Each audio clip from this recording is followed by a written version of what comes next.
National eligibility cum entrance test यानी NEET UG 2024 का result सवालों के घेरे में है। कई मेडिकल उम्मीदवार नतीजों से नाखुश हैं। युवा बच्चे कैसे मर रहे हैं? मेरा भी बच्चा इसमें कैसे मर रहे हैं? युवा बच्चे जो परवाह है सरकार उसकी जिम्मेदारी है। NEET यूजी के नतीजों पर अनियमितताओं और पेपर लीक के आरोप लग रहे हैं। परीक्षा की निष्पक्षता और पास आउट छात्र छात्राओं के ज्यादा अंकों की वजह से कई मेडिकल उम्मीदवार एडमिशन को लेकर परेशान हैं।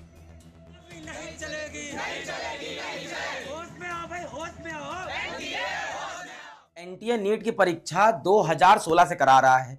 पिछले 8 साल में पहली बार ऐसा हुआ है कि नीट की परीक्षा में 67 बच्चों के 720 में से 720 पूरे अंक आए हैं। पहले ऐसा होता था एक बच्चे के या 2 बच्चे के या मैक्स टू मैक्स 3 बच्चों के 720 में से 720 आते थे। इस बार 67 बच्चों के पूरे नंबर आए।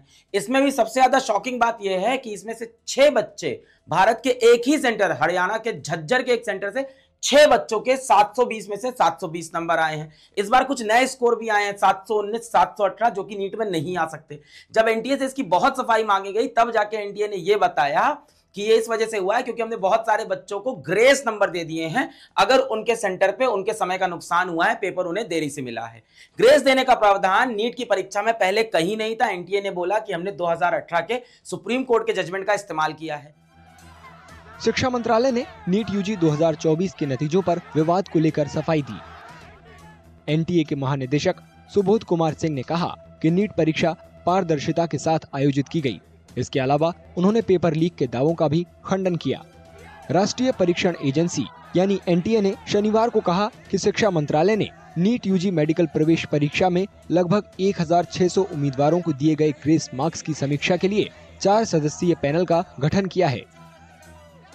Our committee met and they perused all the details of the centers, of the CCTV, and they found that sometimes center-wise there is a different time was lost, and they should be compensated for the marks. And there was a Supreme Court judgment in 2018 in CLAT case कि if there is a this type of grievance कि time loss होता है तो there is a formula and that basis compensation can be given. So the committee thought कि this is the way we can address the grievances.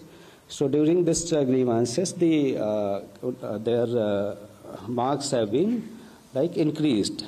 This problem was happened out of 4,750 centers, it was limited to few 6 centers, and out of 24 lakhs, it was only 1,600.